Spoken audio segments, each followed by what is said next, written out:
Mga sangkay, pandaigdigang balita po tayo. Naku, naaalarma po ngayon ang buong mundo, mga sangkay. Dahil nga po ang Amerika po ay nagpadala na ng malaking puwersa papunta po sa Middle East.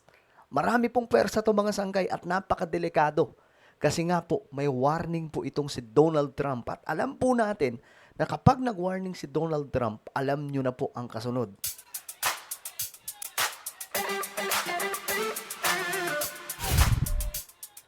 Yo guys, what's up? This is me. I'm back, no? Itong ating pag-uusapan ngayon ay pandaigdigang balita. At dapat malaman po ito ng lahat ngayon, mga sangkay, kasi itong Amerika ang numero unong bansa sa buong mundo. At ngayon, kung papaano po niya nakubkob ng ganung kadali, mga sangkay, ang leader ng Venezuela, mukhang gagawin din po sa Iran ngayon. Pag-usapan po natin yan.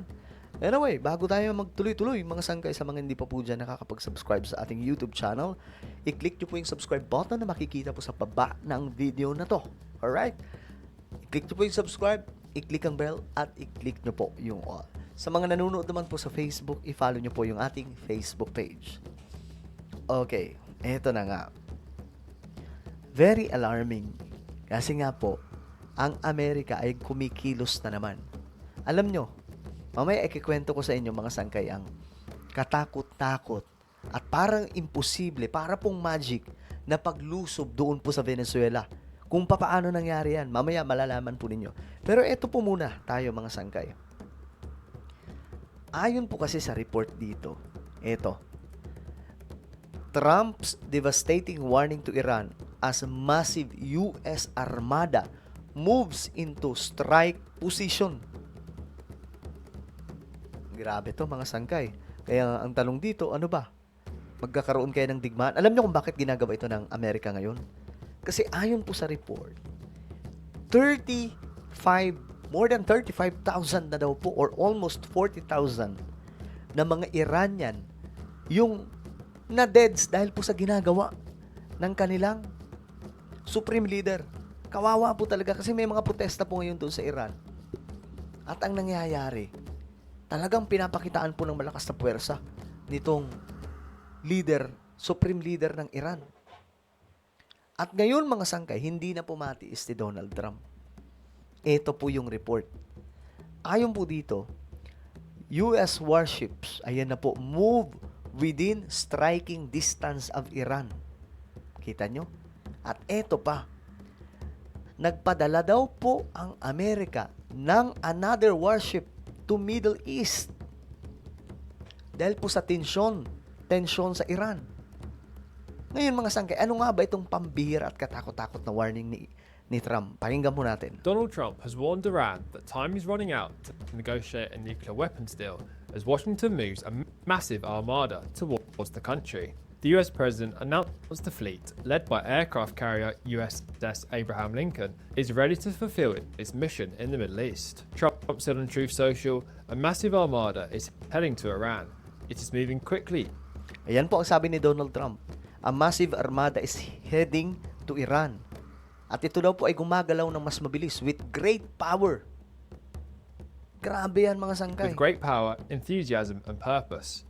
Like with Venezuela, it is ready, willing and able to rapidly fulfill its mission with speed and violence if necessary. Speaking, di ba nga po, nakuha po, di ba kayo nagtataka bakit nakuha ng Amerika ng ganun-ganun na lamang po ang leader ng Venezuela? Ayon mismo sa kwento ng mga security, na nagsalitang security, doon po sa mismong palasyo ng supreme leader ng Venezuela na nakuha nga po ng Amerika, mga sangkay. Wala daw po talaga, alam nyo, mayroon po sila mga detector, mga sangkay, surveillance sa paligid. Pero alam nyo, mga sangkay, wala pong nagawa. Kasi biglaan lang daw po yung pagdating ng mga sundalo na parang hindi po nila nakita talaga. Tapos nung dumating sila, mga sangkay, yung mga armas nila halos hindi pumuputok. Kaya nga po para po silang, alam mo yung sobrang na ano sila, mga sangkay, sobrang nagulat sila sa nangyari. At hindi nila maipaliwanag yung ano, para po siyang mayroong, ano ba tawag dito? Mayroon po siyang may nangyayari sa paligid na nararamdaman nila mga sangkay, nakakaiba, na mismo yung mga weapon nila, hindi na pumuputok mga sangkay. Kaya nga po sabi po ng isa sa mga security, mag-iingat kayo sa Amerika, delikado sila kalaban. Kasi naramdaman po mismo nila eh. Naramdaman po mismo nila yung aura mga sangkay na parang, teka lang, kakaiba tong ano tong klaseng naano sila para pong may radiation na nagaganap mga sangkay. Parang may matinding radiation daw po sa loob ng area na nandun po yung kanilang leader. Wala po silang magawa. Then, maya-maya na lang daw mga sangkay, biglang dumating yung drones ng Amerika. At doon na mga sangkay, doon maraming nayari na mga sundalo ng Venezuela. Kaya nagbabala po sila sa mga, sabi po ng babala nila sa mga kalaban ng Amerika, mag-iingat kayo, sobrang delikadong kalaban ng Amerika. Meron daw po silang weapon na matagal na pong pinaghandaan yan, na wala pong kamalay-malay ang buong mundo. At ang weapon na yan, hindi po nakikita.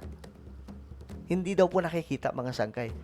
Kaya pala ganun ang kalakas ang loob nila, itong si Donald Trump, magbanta sa mga bansa like Russia. At ayon po sa report, mga sangkay, dito ko na lang sasabihin, na sangkay revelation sana, meron daw pong na-develop ang Amerika na mas matindi pa po sa Iron Dome ng Israel. Ito daw po ay tumatakip sa buong bansa ng Amerika na isang panangga nila sa lahat ng mga, kahit nuclear daw, hindi tatama doon. Ganyan po katindi yung weapons nila.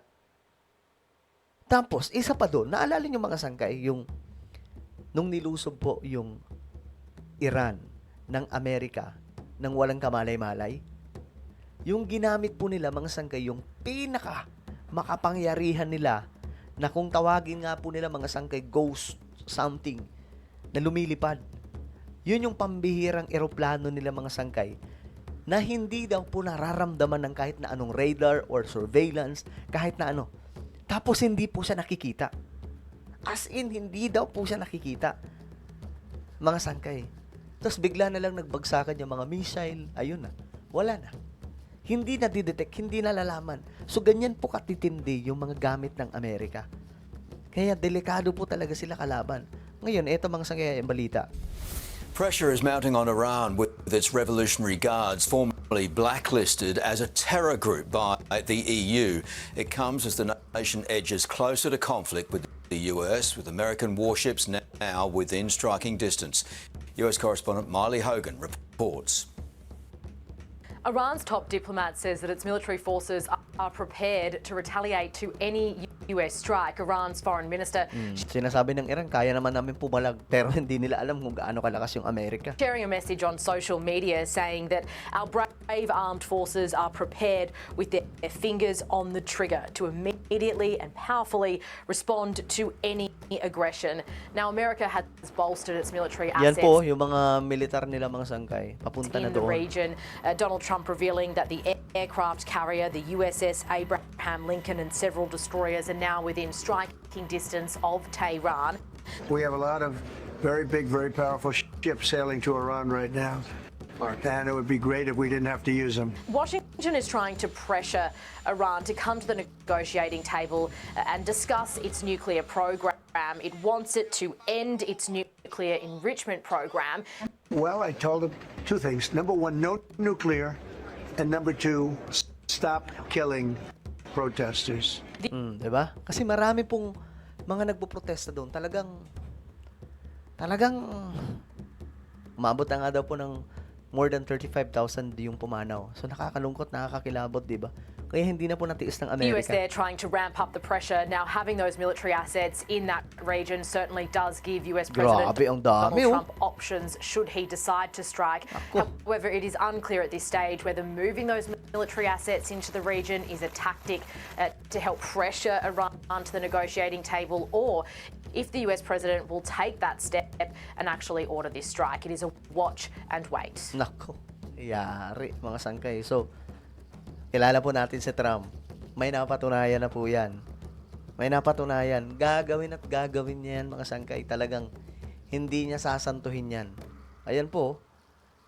US sends another warship to Middle East. Another Sent warship. Number of destroyers in the region to 6.